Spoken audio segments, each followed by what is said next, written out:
Welcome back to BWO Daily, your source for news in the world of professional wrestling and sports entertainment from ya boys at Busted Wide Open. My name is Nick Howell. And I am Sir Ian Dangerous. And today, Nick, we are talking about the fact that one of New Japan's biggest stars, in fact, I would say arguably one of the biggest stars in the world of all time at this point, Hiroshi Tanahashi, has actually come out in an interview with Sports Illustrated and said that he's not happy with empty arena shows. He says that he understands that the wrestling business is in an extremely difficult situation, and that they perform in front of packed crowds, but that's a recipe for disaster right now. And he doesn't know when we're going to have matches again, but that in the meantime, they've got to stay in top shape and try to keep the fans hungry to see them when they come back. And he says, quote, "There isn't a governing body for Japanese pro wrestling. As such, they can't enforce cancellations. And that's been the responsibility from each company. But to run events in the middle of a pandemic presents the wrong image of professional wrestling to society and would deal a black eye to the industry that might still remain even after the pandemic ends." He said he thought it was important for us to come back together, understand exactly what's happening, and do what's right, even if that means returning to action after other pro sports. So Tanahashi out here saying, don't run empty arena shows, just wait until it's the right time and be responsible. So how do you think that that's going to be received by wrestling at large? You know, there are still companies that are obviously WWE, AEW running shows, Stardom, but what do you think how's it going to be received when a guy of that magnitude says something like that? He carries a lot of weight. There's a lot of gravitas behind what Tanahashi says. And if I harken back to January, which felt like years ago, but it was about 5 months ago, they came through with the New Beginnings tour through North Carolina, and I got to go to one of the shows. So what I think Tanahashi is getting at is that wrestling is not the same. Wrestlers are not the same without the crowd. Ergo, why not wait until we can be wrestlers again? And I'm wondering if he's watching AEW and he's watching WWE, because that's kind of, you've got a taste of what it feels like both ways, with crowd and without crowd, especially until this past week with Raw and everything introducing that. So I don't know. I see pros and cons for both, actually. One, you can certainly continue on your storylines and your shows, but I get the point that the show isn't anything without the most important member of the roster at all, and that's the audience. So he's got a point, but I think everybody else is pulling off that you can. And he's been saying it's the responsibility of every company to deal with this in their own way, and that is true. But at the end of the day, it's also, he doesn't want the industry to have a black eye because some companies are running shows in a way that is not conducive to safety, or that isn't presenting the right image of professional wrestling. And you know, they take very seriously professional wrestling over there, and Tanahashi in particular, it takes it very seriously, as he should. But you know, even over there, I mean, New Japan has canceled all of its shows, and what they're going to do with ticket refunds and or maybe giving people tickets for later dates or whatever, that still remains to be seen. They haven't even announced the time when they're going to come back yet.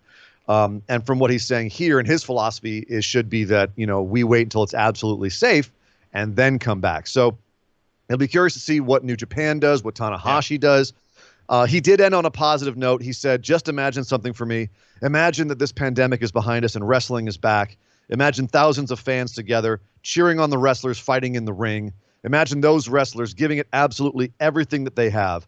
That mental image alone is pretty motivating. So please, everyone, take care of yourselves. Let's get through this, and we'll meet again with smiles on our faces someday soon. God. So, how can you not love Hiroshi? You kind of have to love him. But obviously, I don't know that WWE is going to suddenly stop doing its shows because Tanahashi says so. No. AEW the same way, but Vince is too stubborn, and America is too instant gratification. Yeah. Just curious if that's going to be also the philosophy of New Japan. So we'll see. Over in WWE, there is a report from Wrestle Talk. They said that their sources say that not only is Matt Riddle being called up to the main roster as soon as this week, he's going to be over on SmackDown. But another NXT superstar is getting called up as well, and that would What? be Dominic Dijakovic. Dijak! Dijak has been, as apparently they feel like he's kind of run his, he's run through NXT. He's done everything they want him to do down there. He beat Johnny Gargano in their last match. And so now he's on his way up to the main roster. And Nick, you and I have said before, once Vince gets an eye on this guy, he's going to love him. I guess he's going to. Do you think it's too early, though, for Dijak? Like, is this going to be another Apollo Crews situation where they call him up before he's really got a time to settle into a character or a gimmick? Like, is this too soon? Will he, or is it okay that our Dijak's coming up? Let me say this. Dijak has gotten left behind between Priest and Grimes and Keith Lee and everybody else that's still kind of active. Dijak feels like the sixth man that got left behind a little bit. So the opportunities abound up on the main roster. I see for an agile big man, 6'8", yeah, let's see that dude go up there. He could potentially be really big. 6'8" can do a moonsault and a Fosbury flop, among many other crazy things. Like, sure. Yeah, whoa. Yep. So yeah, now, again, it's just a matter of how they handle him, but the potential is certainly there. I'm excited for our boy. Go get him, Dijak. Seriously, Yeah. Fingers crossed. Fingers crossed. In Venice, California, right down the street from me here, yesterday there was a service for Shad Gaspard that was held. Attendees included Chuck Liddell and Josh Barnett, MVP, Chavo Guerrero, JTG, Lillian Garcia, Mickey James, Al Snow, Kenny King, Kofi Kingston came through. So did John Morrison, Shelton Benjamin. So, and that's just some of them. Well attended. Lots of love being thrown out there. There is still a like a little shrine to Shelton that's out there. Excuse me, Shelton to Shad down there on the beach. If you were in the area and want to go check it out. So once again, respects to Shad's family and condolences there. However, there were also 500 people, over 500 people that showed up to his vigil out on the beach a week ago, a few days ago, whenever that was. Yeah, it's really special. In happier news, we've had a baby. Bray Wyatt and Jojo Offerman have had their second child. You scared me there for a second when you said we had a baby. Okay. Not you and I. That would be physiologically difficult, I think, at best, Nick. Yeah. But no, Jojo Offerman gave birth to their second child. Last year, this time, they had Nash 6 Rotunda. Now they have Hyrie Von Rotunda. So in very quick succession, they've got 2 kids now. So congratulations to both Bray and Jojo on that one. Yes. Some ratings news. So AEW Double or Nothing apparently did really good numbers for a pay-per-view. It may have even beaten last year's Double or Nothing, which was the highest bought pay-per-view from AEW to this point. Dave Meltzer reports that currently the numbers that are in are 100,000 to 110,000 just straight bought through pay-per-view buys. Cable buys has not come in yet, and that's always a little bit more difficult to gauge, but it could even top off at 115 to 120,000 buys, which would be the same as or even beat the original Double or Nothing. So, and that's without the UK with their ITV box office. So sure. there is still interest for a pay-per-view market. There's still interest in AEW. Their ratings this week were actually up significantly after the pay-per-view. So even without a traditional crowd and even with ratings down for TV, AEW was able to pull off a massive pay-per-view.